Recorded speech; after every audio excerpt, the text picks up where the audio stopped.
नमस्कार, मी पूजा स्वागत करते तुमचं माझ्या चॅनलवरती। आज आपण करणार आहोत मोड काढलेले मूग आणि हिरवे मटारचे कटलेट, स्प्राउटेड मूग अँड ग्रीन पीस कटलेट्स। खूप न्यूट्रिशियस आणि हेल्दी आहेत।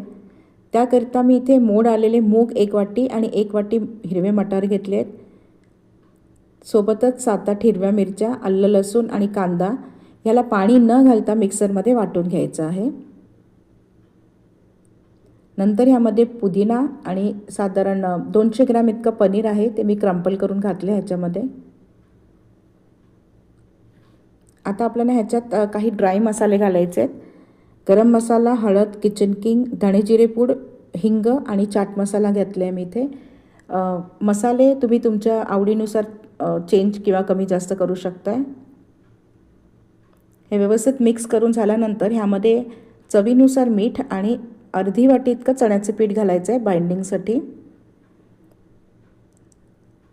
तुम्हाला वाटल्यास 1 पिंच ऑफ खायचा सोडा आहे तुम्ही घालू शकताय, मी इथे घातलेला नाही आहे। तर चण्याचं पीठ घालून ह्याला व्यवस्थित मिक्स करून मग हाताला ग्रीस करायचं, म्हणजे थोडंसं तेल लावून घ्यायचं आहे आणि नंतर ह्याचं जे आवडतं ते आपल्याला शेप देऊन घ्यायचं आहे। तुमच्याकडे जर कटलेट्सचं मोल्ड असेल तर तुम्ही त्याचं पण करू शकता, त्या शेपचं। हे सगळे करून घ्यायचे आहेत। आता इथे तुम्हाला जर वाटलं की आपला डो जो आहे, जे पीठ आहे खूप सॉफ्ट झालेलं आहे, तर त्याला तुम्ही 10-15 मिनिटासाठी फ्रीजमध्ये ठेवू शकताय खाली। फ्रीजमध्ये ठेवायचं आहे, फ्रीझरमध्ये नाही। आणि त्यानंतर आपल्याला ह्याला शॅलो फ्राय करायचं आहे। कडधान्याला घरीच मोड कसे काढायचे ह्याचा व्हिडिओ मी माझ्या चॅनलवर अपलोड केला आहे, तुम्ही तिथे चेक करू शकताय जाऊन।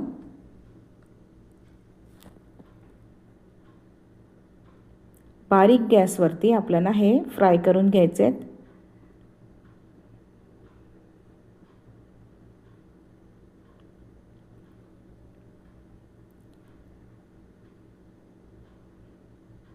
एक साईड झाली गोल्डन की त्याला फ्लिप करून घ्यायचं आपल्याला। दुसरी साईड झाल्यानंतर मग ते काढून घ्यायचे आहेत। गाईज, माझी ही रेसिपी कशी वाटली तुम्हाला प्लीज मला कमेंट करून सांगा। तुमचे काही सजेशन्स असेल तर ते पण वेलकम आहेत।